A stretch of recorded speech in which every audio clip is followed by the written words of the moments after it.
Hello everyone, welcome back to another video, and today I present to you the PP19 Vityaz.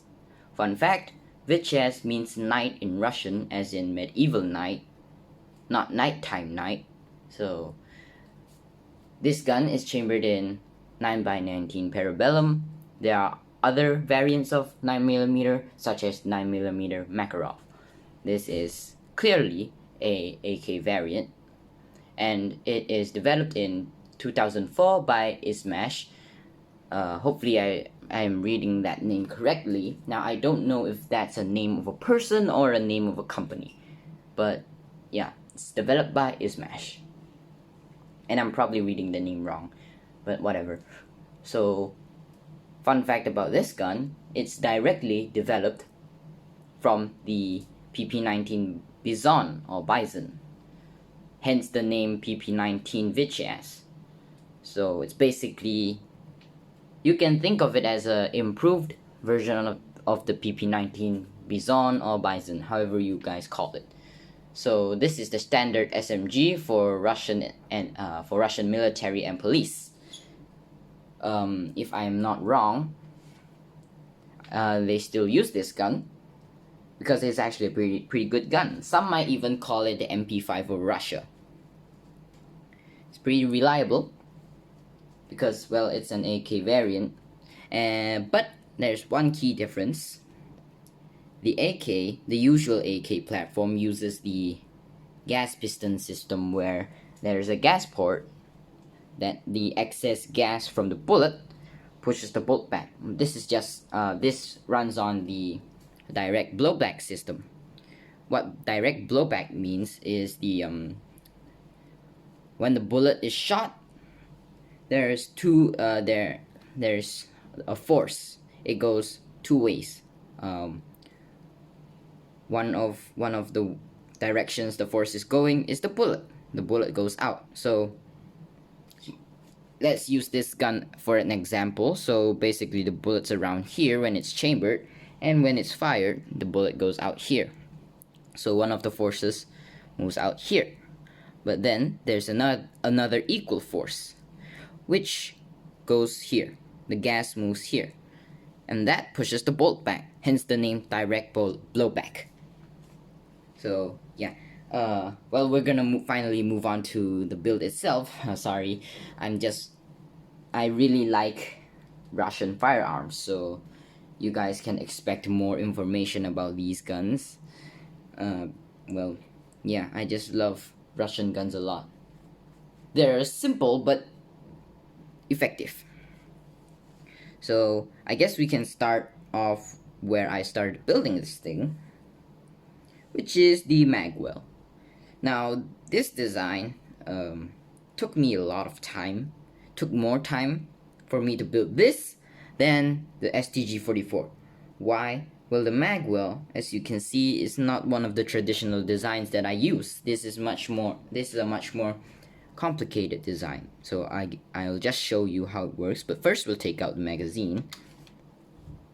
So this is just a plate. It's not a brick, it's just a plate. So yeah, these parts here that have the studs on the side is how I connect this here.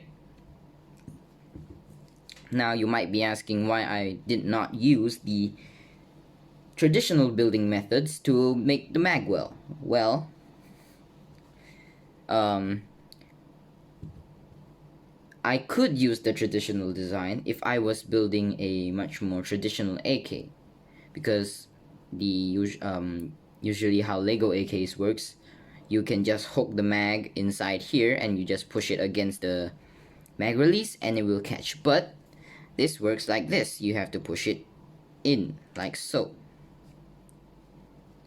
And if you don't have this back section here, the mag will not stay in position. When you put it in, it will go back like this. So that's why we need this section to be 3 studs wide. If it was 2 studs wide, we could not fit this hole here, which lets the mag release make contact with this part. And without these parts on the side, it won't keep it in place. Also, sorry about the background noise. Parents are using your TV again as usual. So yeah, this is how I built it, and it's a bit unstable, so I don't really like holding this gun with the mag inside around. But well, this is the only way I could think of to build the mag well. So enough of that. Oh, also another thing. The first design was the mag well used to be 3 studs wide. I mean, not the mag well. The magazine used to be 3 studs wide. Then, before I thought of this design, I just thought, well, let's just make the mag well 5 studs wide. Why not? That should work. But again, we have another problem. The receiver doesn't really look good in if it was 5 studs wide. And I wanted the handguard to be thicker than the receiver. So a 6 stud wide handguard doesn't really suit the look of a submachine gun. So compromises had to be made, so I made this design. Because a 5 stud wide magazine wouldn't work with a 4 stud wide receiver. Now it can be done, but the magazine cannot fully go in, because as you can see, when I put the magazine in, it actually goes into the receiver, so we can't use that the 5 stud wide magwell design. So this had to be a compromise. So that's basically about it for the magazine. Just know that in the entire gun, the magwell took me the most time to make. Next, we'll move on to the trigger guard, and as you can see, this part returns again. As I mentioned in the past few videos, I will be using these parts more, and well, this upside down building technique looks pretty good for trigger guards, so why not? It looks good. I like it. You guys probably like it. I don't know.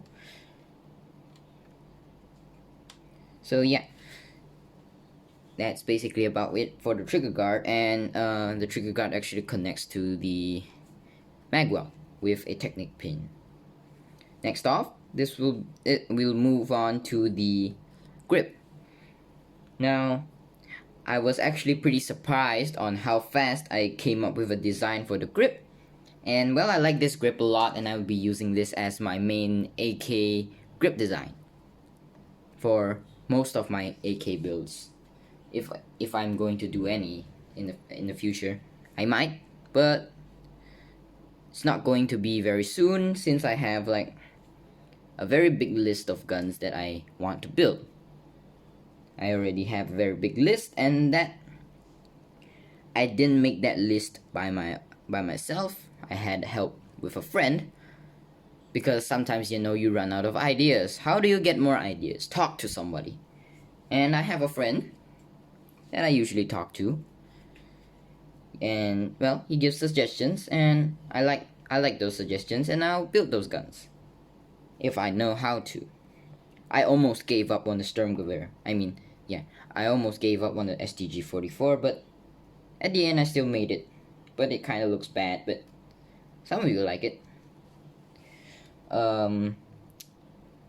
Which part did I build next? Well, the receiver. The receiver doesn't have anything special, just know it's 4 studs wide. Now we'll move on to the stock. The stock might look a bit weird. That's because it can fold. You can see this button here. I'll try to show you without breaking the gun. Wait, before I show you it folding, just know that this isn't my design. The stock isn't mine.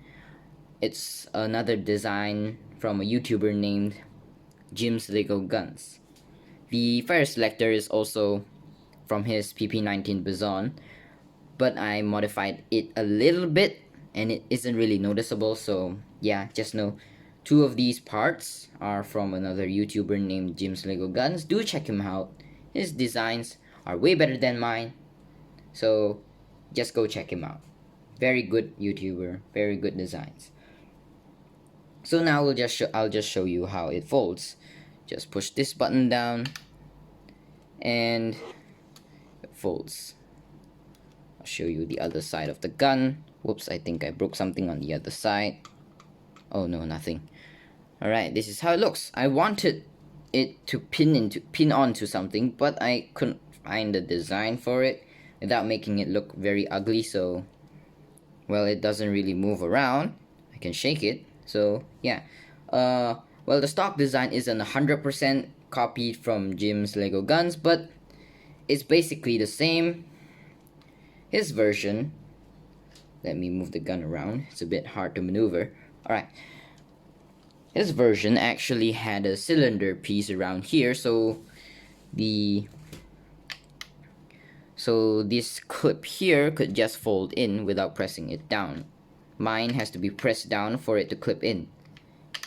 On Jim's version, you can just push it in. So yeah. Now we'll move on to the dust cover.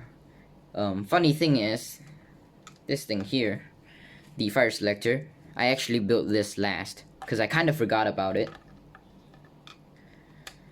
So basically how the AK variant dust cover works is, well, you push it up, it's in safety.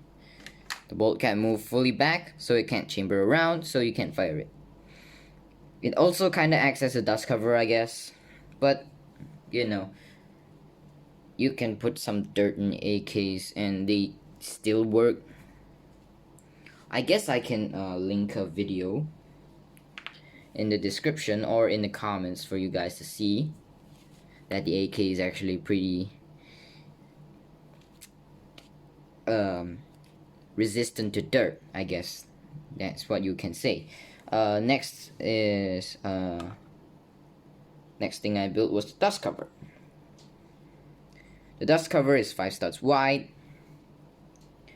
So the dust cover actually took me a bit of time to wrap my head around to get a decent looking design because of this thing here. This thing here. The ejection port area. So I originally wanted it to be removable. On the Vityaz, you can actually remove the dust cover, but the dust cover is hinged, so it basically just folds up when you remove it. On the original AK-47, Type 1s, or basically the Type 1 AKs or the older AKs, the dust cover just comes off. It doesn't have a hinge, so soldiers might lose it. So they made it so it was on a hinge, so you wouldn't lose it as easily. So I guess I'll show you the bolt as well. Nothing really special. There's the rubber band. It goes in somewhere around here. Goes back like so. I guess I'll try to remove the dust cover for you and show you the inside at the end of the video. So next is the handguard. Nothing special. One thing I really hate about it is this gray part. I ran out of black slope pieces, so it looks a bit weird, but whatever, the gun's rainbow anyways. I didn't have enough pieces to make it entirely one color. Yeah, one thing you have to know is Legos are very expensive, and I can't really buy a lot of them. So yeah, this here, the iron sights. This is the rear iron sight. I'll show you later. The barrel here and the front iron sight. So I actually made a few attachments for this gun. I made a suppressor and a tiny scope thing. So here's the suppressor. Nothing special, it's just a cylindrical piece. How it's connected with damn it. It's connected with a Technic axle actually. So it just goes in like that. It goes in deeper just for stability. And how it's put on to the gun on my model, you just remove this piece here and this gray piece here. Put it in there, put it on there. Okay, it's a bit hard to do it one-handed, but okay. Now we have the suppressor on. And the little scope thingy looks like this on the underside. This is how it looks. You can actually look through it. And how I put it on the gun is, I remove this,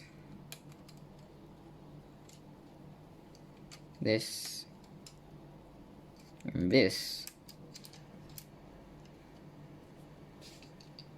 and I put it on like so. Wait, it's wrong. So here is the gun with the attachments on.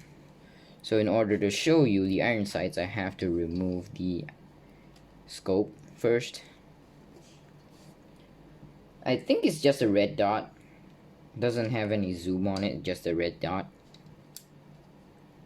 I don't know, some videos I watched on YouTube that were reviews on the Vityaz had this type of attachment. It isn't 100% accurate, but I tried my best to replicate it. Alright, now we're gonna move the camera angles so I can show you the... Oh god damn it, something dropped. I'll try to show you the iron sight, so be right back in a second. So here we are, and now I'm going to try to bring over the gun without breaking it, obviously, and I'll show you the iron sights. They actually line up pretty well. Alright, gun incoming, here it is.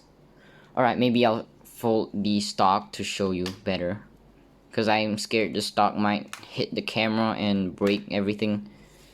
So, oh damn it, I can't see. I'll do it on the side. So here it is. You can see it lines up pretty well. One thing I forgot to show you was how I built the iron sight. So I'll be showing you that as well. So here is the iron sights. I'll show you how I built it. This is basically how I did it. This is just one brick with two studs on the sides, and these kinds of slopes that I put on the side, and this hinge piece here on the middle, and it sits on a jumper plate, so it's in the middle.